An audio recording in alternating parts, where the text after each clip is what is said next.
We were doing the Tughlaq dynasty, जिसमें हम लोग मोहम्मद बिन तुगलक के पॉलिसीज़ के बारे में और डिसीजंस के बारे में बात कर रहे थे। अभी तक हम लोग ने करा है taxation in the Doab region, transfer of capital और इंट्रोडक्शन ऑफ टोकन करेंसी। अब हम लोग करेंगे Qarachil expedition. To secure the northern frontiers of the sultanate, Muhammad bin Tughlaq sent an army to the Kangra region. After annexing to this region, the army proceeded towards Tibet. It suffered heavy casualties. सबसे पहले expedition का मतलब क्या होता है? Expedition का मतलब वो होता है कि अगर कोई ग्रुप ऑफ पीपल या कुछ लोग या कोई थोड़े से भी अ टीम और व्हाटएवर, वो किसी बेसिक पर्पस के साथ जाती है कहीं किसी जगह पर, या रिसर्च करने, या कोई आर्मी जाती है या छोटी सी टुकड़ी जाती है आर्मी की किसी जगह पे लड़ने के लिए, तो that is known as an expedition. तो ठीक है, तो इसको हम लोग बोलते हैं करांचल एक्सपेडिशन। मोहम्मद बिन तुगलक ने अपनी आर्मी भेजी थी कंगरा रीजन पे, नाउ अब Himachal Pradesh. After annexing this region the army proceeded towards Tibet, it suffered heavy casualties. अब modern Himachal Pradesh is somewhat over in this region. ठीक है, अब इस रीजन के कवर करने के बाद ये तिब्बत रीजन में गई। Tibet region is over here.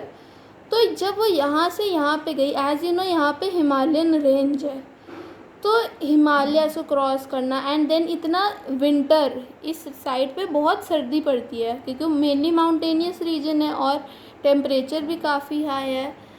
तो यहाँ तक पहुँचने में दी आर्मी जो गई थी इसको एनेक्स करने, उसने बहुत कैजुअलिटी सफ़र करी।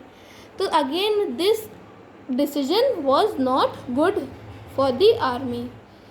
Then coming to Khurasan expedition, हमने एक एक्सपेडिशन करा, वो था करांचल एक्सपेडिशन। अब हम करेंगे Khurasan expedition. To expand the empire, Mohammad bin Tughlaq decided to conquer Khurasan in Central Asia. अब सेंट्रल एशिया पड़ता है इस साइड पर, ओके, इंडिया के इस साइड पर। He raised a army and spent a lot of money on weapons and other war supplies. अब उसने एक आर्मी बनाई इसके लिए और काफ़ी सारा पैसा लगाया वेपन्स और वॉर सप्लाईज पर। The soldiers were also given 1 year's salary in advance as an incentive. मतलब उसको जो भी जा रही थी इस वॉर पर, उन सोल्जर्स को 1 साल की सैलरी एडवांस में दे दी गई थी। However the expedition was withdrawn because of the difficulties the army would face in the alien land. अब ये एक्सपेडिशन को विड्रॉ कर लिया गया, मतलब इसको वापस ले लिया गया। क्यों? क्योंकि देखा गया कि आर्मी को बहुत सारी दिक्कतों का सामना करने पड़ेगा। एलियन लैंड मतलब किसी दूसरे लैंड पर जो उनका खुद का नहीं है। They were going to Central Asia, तो वो वहाँ पे नहीं रह पाएंगे। The soldiers so recruited were disband, जो सोल्जर्स रिक्रूट करे गए थे उनको भी डिसबैंड कर दिया गया। Wrong decisions taken by Muhammad bin Tughlaq made him very unpopular. अब अगर कहीं पे भी लॉन्ग क्वेश्चन आए, that state wrong decisions taken by Muhammad bin Tughlaq made him very unpopular, तो क्या ये सही है, ट्रू और false, right for the statement, और इससे भी कोई सभी रिलेटेड क्वेश्चन आए तो आपको सब लिखना होगा, like taxation in the Doab region, then introduction of token currency, Qarachil expedition, Khurasan expedition. आपको ये 4 पॉइंट्स लिखने पड़ेंगे, पर अगर किसी शॉर्ट में आता है तो you can only name them, okay. जैसे taxation in the Doab region and a 1 line answer, then introduction of the token currency, again a 1 line answer. फिर ऐसे ही आप अपने 1 line आंसर्स भी दे सकते हैं अगर शॉर्ट क्वेश्चन आए तो, शॉर्ट मार्क्स का क्वेश्चन आए तो। He lost the trust of the nobles, the ulama and the people of his empire. The Sultan was unable to control his empire effectively. Revolts broke out in Bengal, Gujarat, Warangal and other places. The powerful region kingdoms were Vijayanagar and Bahmani came in the South India and the Deccan respectively. सो उसने अपनी जो nobles का था उनका trust खो दिया, यूलेमा का trust खो दिया और पीपल का भी ट्रस्ट खो दिया जो उसके एम्पायर में थे. जो सुल्तान था वो अब he was not able to control his empire effectively. इतने इफेक्ट से वो कंट्रोल नहीं कर पा रहा था अपना एम्पायर.